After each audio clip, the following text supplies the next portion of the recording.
loved ones' lives with us. With their generous gift, we now have a deeper understanding of the wonders of the human body and a renewed appreciation for the responsibility and honor that comes with taking care of a fellow human being. We are excited to meet you and share our journey through medical education with you through a variety of student performances and narratives, followed by a moment of silence and student-led campus tours after the ceremony. Without further ado, let us introduce our first performance of the evening by Mackenzie Capel, one of our MD program students.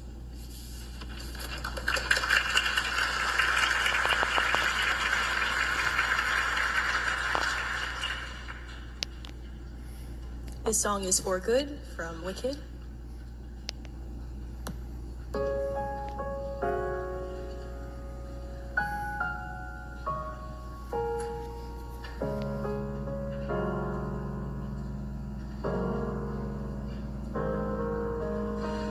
I've heard it said that people come into our lives for a reason, bringing something we must learn, and we are led to those who help us most grow if we let them, and we help them in return. Well, I don't know if I believe that's true, but I know I'm who I am today because I knew you. Like a comet pulled from orbit as it passes the sun, like a stream that meets a boulder halfway through the wood. Who can say if I've been changed for the better?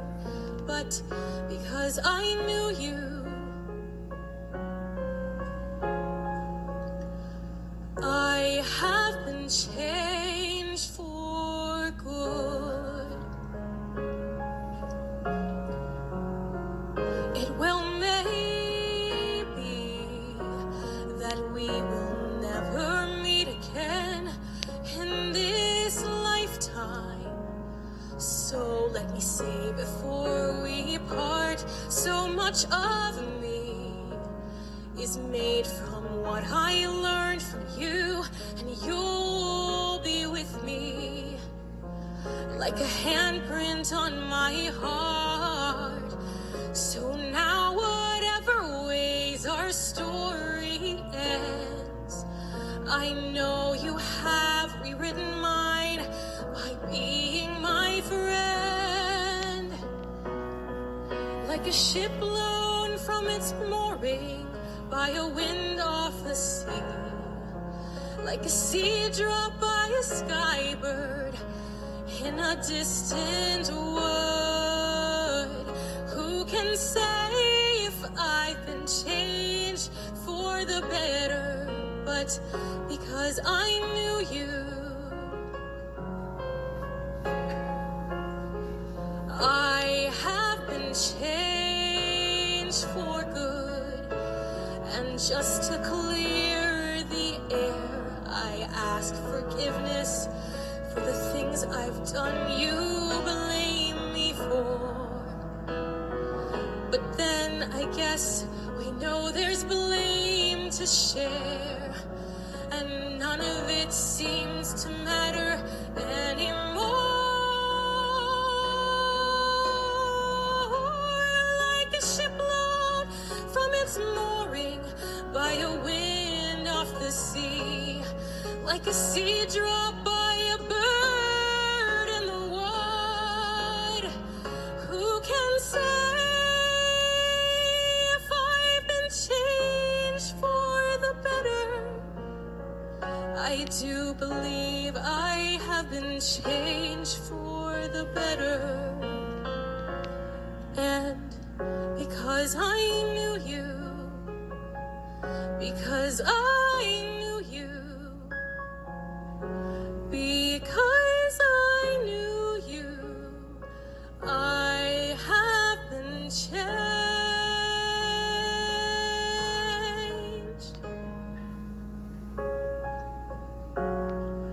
for good. Thank you.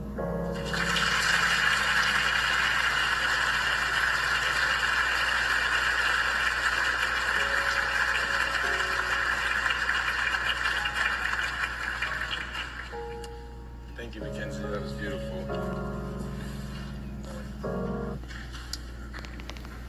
Hi, and once again, welcome. My name is Leo Jacobs, and I am a first-year Doctor of Physical Therapy student. Before I begin, I would like to thank everyone in this room for making this event possible and for the honor of getting to make this speech tonight. I am proud to be a representative of the physical therapy program here at Washington University School of Medicine, especially as this is the first year that the physical therapy school is collaborating in the making of this ceremony. The program in physical therapy has always had a service for our donors, so we are happy to be able to reflect and show gratitude directly with the families and friends of our donors. We're beyond excited to be in the same room as you this evening. Speaking of collaboration, it is an honor to have an interprofessional service with the medical students. As healthcare becomes more integrative and collaborative for patients, we are glad that we are modeling this for our community. As physical therapy students, our approach and training for patient and client care is to become experts in the human movement system through the understanding of all physiological organ systems. Therefore, anatomy and physiology are at the core of our profession. For example, there are 17 different muscles that attach to your shoulder blade. As physical therapists, we need to know the exact placement, angle, timing of all 17 of those muscles just to allow a person to raise their arm overhead without pain or damaging the joint. So as you can see, one of the key foundations of our practice is anatomy.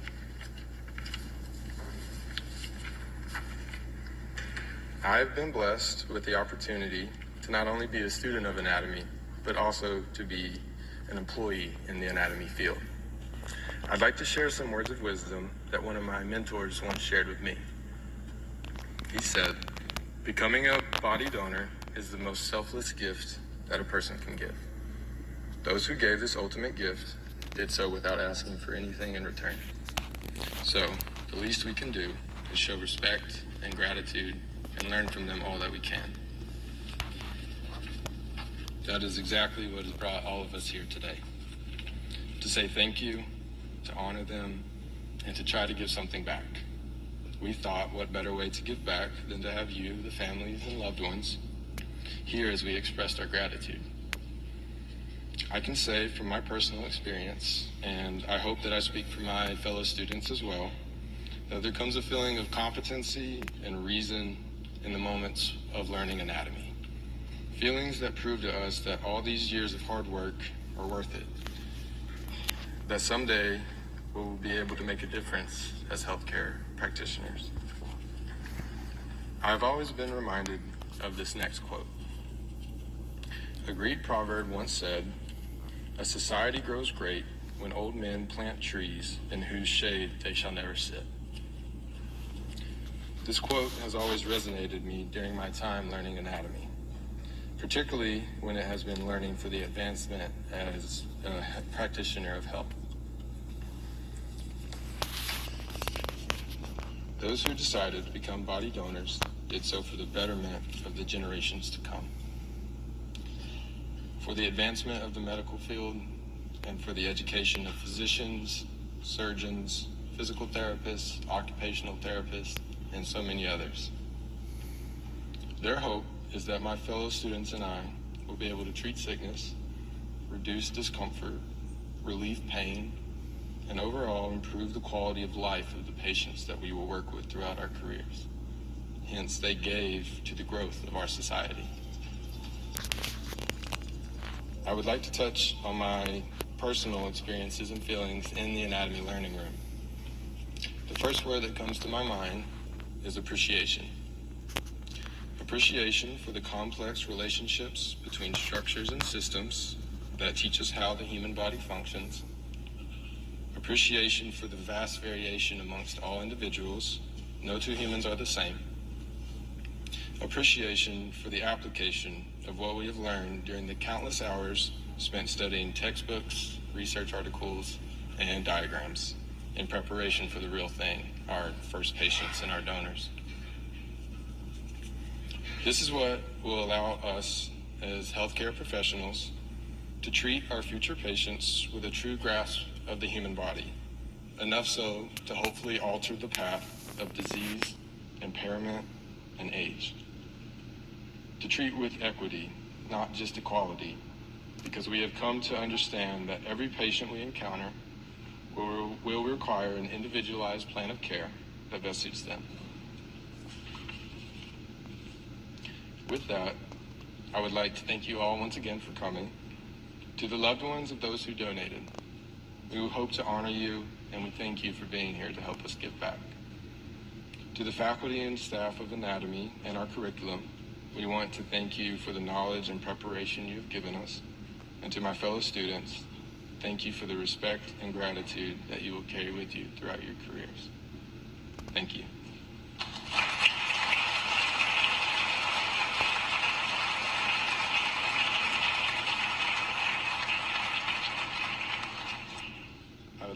I would now like to introduce medical students Erica and Isabella, who are going to be putting on a musical performance.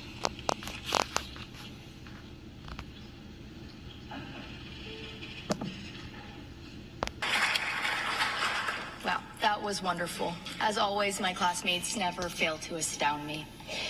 I now have the distinct pleasure of introducing the Associate Dean for Medicine and the Medical Student Education, Dean Defer. Dr. Defer is also the Chief of the Division of General Medicine at WashU and is a Professor of Medicine. Please join me in welcoming Dean Defer.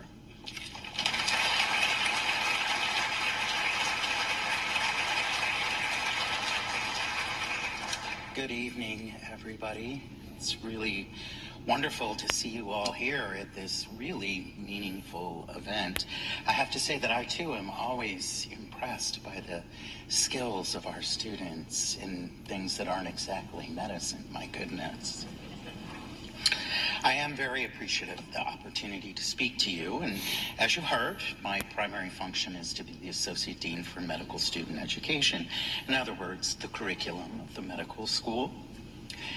The students have asked me to say a few words about the importance of anatomy education in the training of medical professionals, and I'm really happy to do that. You've heard this word before. More than anything, this is an occasion about gratitude.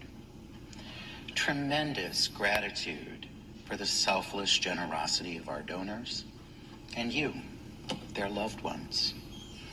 A sincere and heartfelt thank you to you all. Thank you for your support of our students and of the educational mission of Washington University.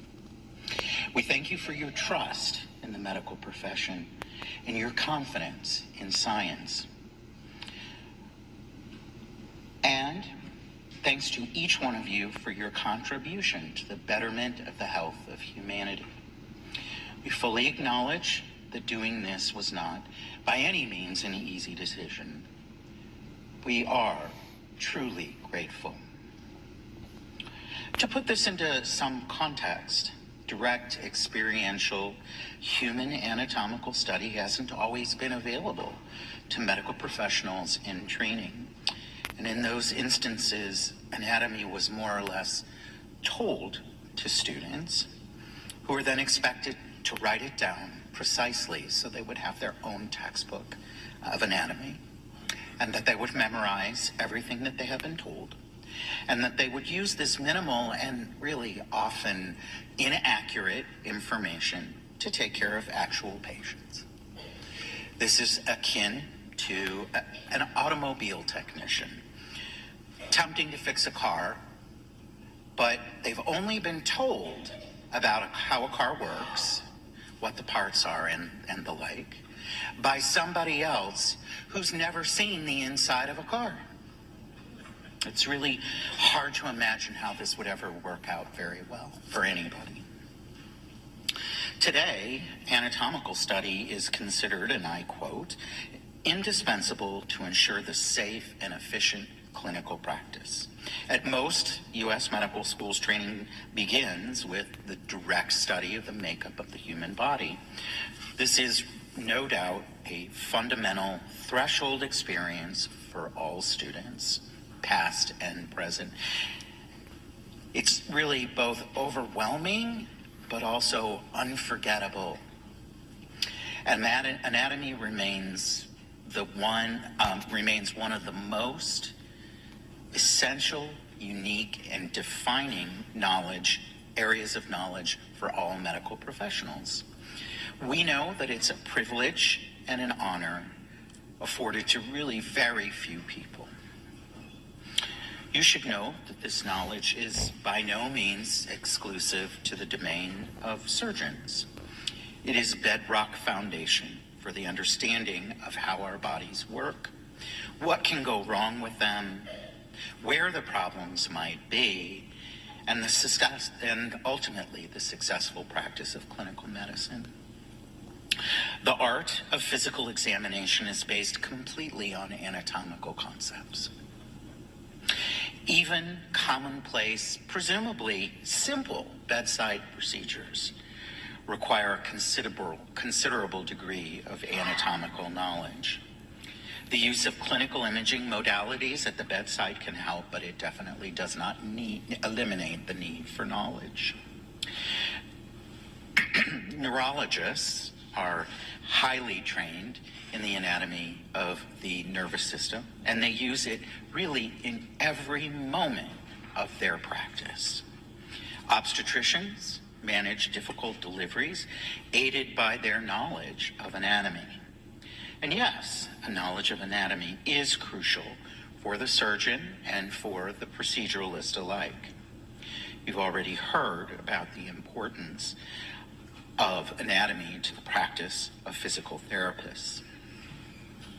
It's really quite logical to wonder if direct anatomical experience is required in this age of artificial intelligence and virtual reality and quantum computing. We all hear about these things. Surely there must be a better way.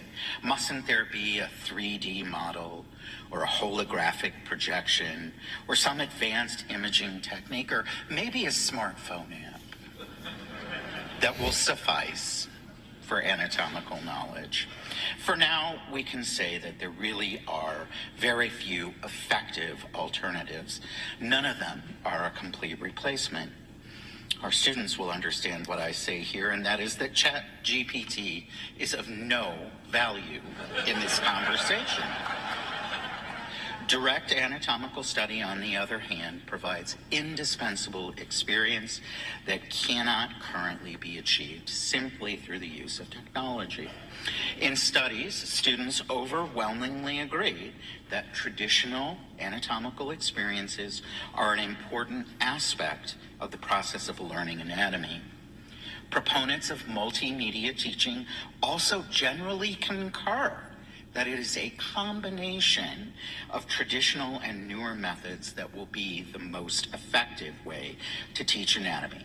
Not only that, there are equally important benefits to actual experiential anatomy training, and that includes development of communication and teamwork